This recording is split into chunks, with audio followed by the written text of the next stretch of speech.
Nyaya headboard yaBruno yatukisa Mai Jeremiah vachibva vatanga kuexpose wana maititi vataifunga kuti maybe vakabata nyaya yevakomana vekuvarepa asi zvazobuda pachena kuti dzaingova nemachete. Nyaya yatangira pazi headboard riya rakasuka kunyika dzino tikati kunai vidu zvatiri kuma holidays kumafura mhepo makuita naseizve zvatiburutsa muteresi tikati aiwa zvekubhichi regai timbomira timbomanya nenyaya iri kuitika iyi. Welcome back to the channel. Please don't forget to like and subscribe. Kune vanofarira manovel manya the novel narrative zimshoda novels munowana takakumirai zvakare ikoko. Nyaya yakatanga Zimbabwe yadyiwa 3-2 neSouth Africa zvichibva zvapinza vakomana mumachira nebhutsu. Taita akatanga kuisa picture yake akarara pamubhedha akapfeka bhutsu yake mumachira akati Zimbabwe inokupinza mumachira nebhutsu. Bruno akabva ngoti challenge accepted ndokubva akanda iyo picture yake nezviheadboard rakasvika kunyika dzino uko.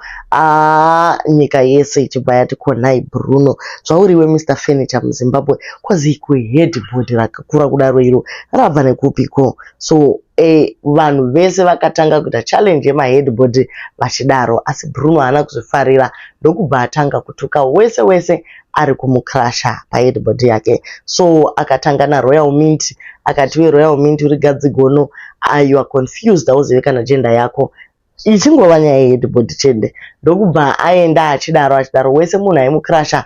Bruno aibva atongokuruma since zita rake rakawandira kune idzi dzibreed dzekuAfrica idzi. So Mai Jeremiah vakangozamawo kutengesawo avo maheadboard vakati ivo ukaita low self esteem semurume unogara uchirwa nevakadzi kutamba navo zvakanyanya kana kushusha mukadzi wemumba. Tinawo maheadboards anoenderana nemibhedha yenyu. Like and follow our page FDI Home Interior. So Mai Jeremiah pakutengesa kwavo vakabva vaita kunge vatimbana naBruno asi vanokangamwa kuti sofa ravanogara riya rakabvawo kuna Bruno chero mubhedha chaiwo newardrobe. Never forget the hand that once fed you. Vakabatsirwa zvisingaite zvimwe zvinhu. Don't involve yourself. It's not everything that you need to comment. Of late, Bruno has just been too active and at times saying it's really necessary, which society didn't expect. That is why people are rejoicing that each dog has its day. So my guru, just a piece of advice. So you must stay in your lane and remember where you are coming from. As my guru, vakati ivo, guys, inini handidi zvekubva ndabatirwa kunge ndakaita zvinhu zvisiririzvo. Vanhu ava vakandipa something vachida nemwoyo yavo. Izvo zvinokubata Bruno zvakanaka. Abva ati amuhura ave threesome vanotogarawo pasofa ratakavapa. Zvese zvavanazvo ndezvokupiwa. Ngavamire zvavo. Hatizi mucompetition. Apa munoganza musati mabhadhara rent. Mai Jeremiah ndobva vapindura vakati kundituka kuti hurere threesome akuti life yako. You will still struggle after your comment. Pray for your situation 10 days asati aswedera. Manetizens ati aiwa tseurikai Bruno wamakushainira nhasi ndiye akakubatsirai kuti mubve kumukuku kwamaigara akakupaiwo nefurniture achibatsirana namaitete. Mai Jeremiah vabva vati aiwa hapana ushamwari hwakadaro. Vanhu ava itori cult chaiyo. Pakungodaro ndopaburutsa maitete kumaterese vakati nhasi takudanwa kunzi cult isusu taiti tiri kubatsira tichimira nemumwe mudzimai aiwa bodo. Maitete vakati ivo Bruno haasi kutambura hake nyangwe ane headboard yakatunga mudenga. He is the same person you asked kuti akupe furniture through me. Someone told you don't burn bridges. You answered it was a cult. A cult which removed you from Komboni. A cult which got donations from people for you to pay rent. A cult which did a lot at your worst. He didn't provoke you. You did now. You are playing pity party. Do you honestly think you will suffer? It is you who suffer. May you suffer 10 times than we found you. The least you could do was shut up because you were not involved but chose to trend. We were insulted Nenyika after standing by you, fully knowing no one raped you. So ungrateful. You are so shameless. Mai mwanaka zvabva zvangoburiswa pachena kuti maitete vaitoziva kuti munhu haana kubatwa chibharo asi vakamira naye nenguva yacho iyoyo vakamanya kumakotsi vari kuti ivo vakatobhadhara dzimwe mari dzekuti Mai Jeremiah nyaya yavo ifambe zvakanaka asi ivo vachiziva kuti munhu haana kubatwa chibharo, vakatoibata kare kuti tanyeperwa. But as an advocate who stands with other women, vakabva vangoti aiwa kumakotsi tiri kuenda. Sekuziva kwenyu zvamaititi zvinofamba neevidence, vabva vangobudisa machatsi Mai Jeremiah vachizvikumbirira furniture. Ampasivhiara ndina Constable Nyanhongo ndiMai Jeremiah avo maititi vakapindura neaudio. Okay, moti mumba handisati ndambopedza ndiri kungonzi huya. Saka after this ndodzokera kumba. It seems ndiko kekupedzisira as they are finalizing my statement. Can I come to the spa mangwana? Ndoda kurukwa free hand. Ndiri kuita sendine nyanga mumusoro. Maititi zvakare vakapindura neaudio. Okay, cool, hapana zvafamba. Nezuro taiva kuno futi. But nhasi ndanyatsosota. Kwai okay hana maititi. Ndikumbirirewo couch newardrobe kuna anyone. Hameno advert yacho inenge iri as donation here, but it has to come through imimi kana mawana time and inspiration. Vachikomenta zvakare pacomment yanyogwa naMai Jeremiah yakanzi you don't burn bridges anyway. Mai Jeremiah vakati that was not a bridge, it was the cult. Cult kobhizi gwesu here ndimaititi avo. Cult yakakupa furniture, uri kutaipa neIphone yakabva kucult. Cult yakamira newe tikatukwa nenyika. Cult yakakubvisa mukomboni. Cult yakaita kuti ubhadharirwe rent and groceries. Magaro akatadza kuchinja life yako ukangogumira mulodge nevarume vatatu panguva imwe chete. Cult yakabvisa mesi yako yaisemesa. Ukarera imbwa nemukaka inomuka yofunga kuti ihosi rekuBroadway. Shemu katatu kasingagume. Yekurara vatatu yakamupa 5. Isu macautist takamuchinja life. Zvakaoma. Tisu zvikwambo zvinoshandiswa kuyambutsa vanhu.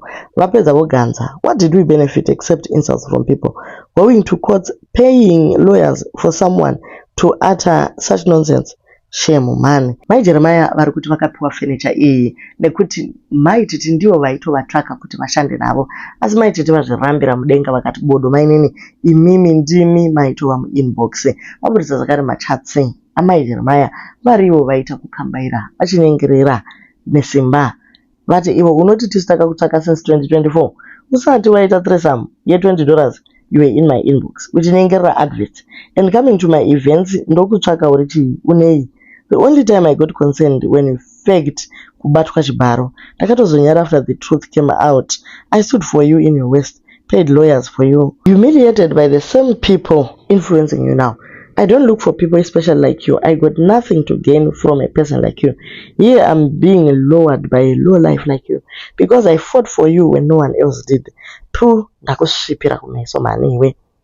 Mai Jeremiah chati yavo yalikiswa iri kuti iyo. Hi Feli, how was your weekend? It's Mai Jeremiah.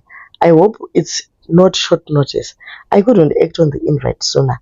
Can I come and see you tomorrow? Ini ndongoreka idea kemafuta like an advert. Then idea yekuratidzwa mota ndokwidza hama dzangu kana 5 kikiki. We can talk more on the phone pamunoita available. I tried calling ikaramba. Zvinhu zva 5 February 2024. Maititi vakati I'm just arriving from SA, we'll call you tomorrow. Mai Jeremiah vakati okay madam. Then later on vakazonyora I want to also come kulunch. Desperate in fact, but handina kana mari kufambisa. I feel like that lady I hit, she had to fake it. I would have loved to see Uche and Zozo and you. There is more to gain in interacting with women like you. Honestly, handaimboziva kuti you are that powerful. I don't know if you have it in mind yet. Pray about it. I see you running for a governmental office. You are that special. I want to be an asset. Maititi vakati unopinda mutown half 12. Okay, yay. Ndobva azoti yei ndasvika. Maititi vakampindura neaudio akati no problem, saka ndanga ndauya nedhuke zwewo ndokuonai mangwana. So musikana uyu ndiye ari kuratidza kuti aitoda zvokutoshanda namaititi achitopfugama chaizvo, asi nhasi akutukana navo akuti ivo icult. The only time yawakatsvagwa pawakanzi warepwa because I stand for such issues. Until I realized you lied to all of us. I distanced myself from you. Ndozviri kukusvotaka. You kept texting. I began ignoring till I blocked you. Wakubatira panhau yeheadboard asi zviri kukudzimba tiri kuzviziva. So ndo zviri kutaurwa izvi namaititi vachiedza kutsiura aMai Jeremiah. Vanetizens vari kuti Mai Jeremiah vanobaisa. There are 3 kinds of people you should never fight in life. The one who once helped you, the one who genuinely loves you, and the one who is wiser than you. The one who once helped you, this is someone who stood by you when you had nothing, when you were struggling, and when you were at your lowest. They may have helped you with advice, resources, opportunities, or emotional support. Fighting such a person shows a lack of gratitude and respect for the journey you have traveled. Even if circumstances change or misunderstandings arise, wisdom requires that you remember where you came from and the role they played in your life. Gratitude is not weakness, it is character. The only one who genuinely loves you, they want the best for you, even when the truth is uncomfortable. They correct you not to embarrass you, but to protect you. Fighting someone who loves you often means you're fighting your own growth. Love brings patience, sacrifice, and forgiveness.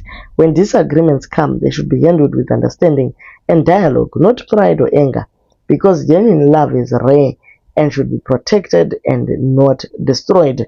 Then the one who is wiser, obviously my Titi is wiser than my Jeremiah, so fighting such a person often leads to regret, because wisdom usually comes from a place of truth, not competition. Instead of resisting them, it is better to listen, learn, and grow. Ndo mashoko echenjedzo ari kubva kumanetizens. Asi mai Jeremiah vacho aiwa havasi kubatika zvachose, vari kutocelebrata zvavo birthday ravo vachiwedzera kutokanda kepele juve. Happy birthday to me. I live 2025 a free woman. My people pleasing days are over. The one man that could hurt me is now my ex, and you think my carefully typed messages to you can hurt me? Think again. I stand against narcissistic abuse, rape, and religious oppression on women by other women and men. Handina wandotya. Vane mapresence sunungukai ndakadzokera kumukuku. Masofa akadyiwa negonzo. Wardrobe ndakabatirwa pachikwereti. Saka manyai nema-adverts.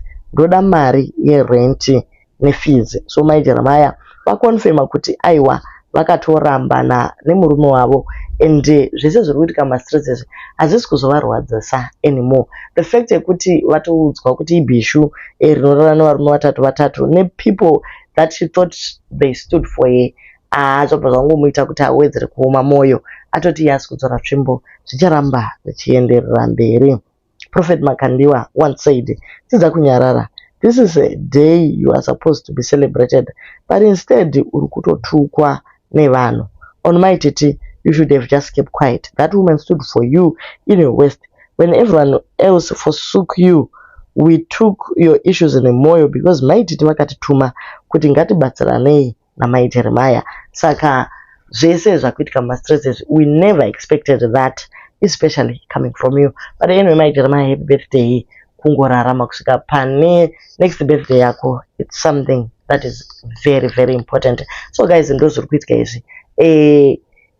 New year iri kutanga manje tatati isusu zvetimbopedza gore tambotora sabbatical timboresta but mastreets anoita kukudana kukudana chaiko. Merry Christmas kuna mai vatakakangamwa kuita Merry Christmas zve and Happy New Year. Happy birthday nezvese zvichatevera, indatoita happy yegore rese. Please ndapota we musazondinetsa.